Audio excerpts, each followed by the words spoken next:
The four siblings, Mikey, Amaya, Maya, and Mia, were sprawled out on the grass, bored. The summer sun was high, and the backyard felt small and unexciting. "There's nothing to do," groaned Mikey, tossing a small rock. "I wish we could go on a real adventure," said Mia, her voice a little dreamy. Just then, Mikey's rock hit something hard with a clink. He knelt down and brushed away the dirt to reveal a small, ornate key. As Amaya picked up the key, it began to hum with a soft blue light. It pulsed once, twice, and then a beam of light shot out, pointing directly toward the old, rusted well at the far end of the yard.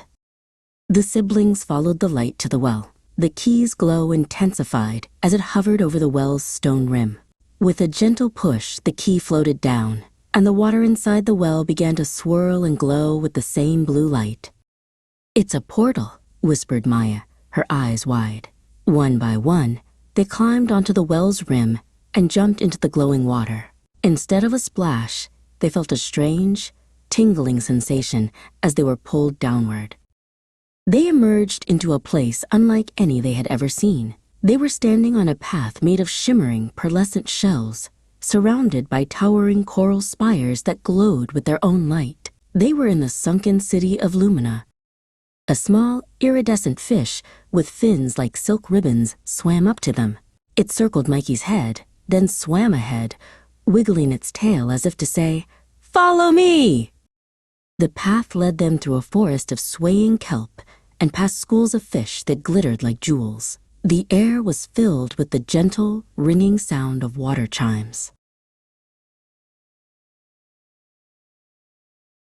The fish stopped at a large, crystalline dome. Inside, they could see a magnificent library, its shelves filled with books made of glowing pages. "It's the Library of Whispers," the fish's voice echoed in their minds. "It holds the city's secrets." The fish told them that long ago, a great treasure had been hidden to protect the city, but only those with a true heart can find it. The fish whispered, "The key you hold is the key to the heart of the city itself." The key in Amaya's hand began to glow even brighter, and the path ahead lit up, guiding them toward a large, ancient-looking door. The door was covered in intricate carvings of the sea and stars. With a final push, the key fit into the lock. The door swung open to reveal a small chamber. In the center, on a pedestal, sat a beautifully carved wooden chest. The siblings looked at each other, their faces a mix of fear and excitement. What secrets did the treasure box hold? The siblings stood before the wooden chest, their hearts thumping with a mix of excitement and fear. They had found the key to the sunken city, but what treasure lay inside? Mikey, the youngest, reached out a hand, his fingers trembling. "Go on, Mikey," whispered Amaya, her voice a soft encouragement. "We found it together." With a deep breath, Mikey pushed the key into the lock. It clicked, and the lid of the chest slowly creaked open. Inside, there was no gold or jewels. Instead, a warm, golden light pulsed from within, swirling and dancing like liquid sunshine.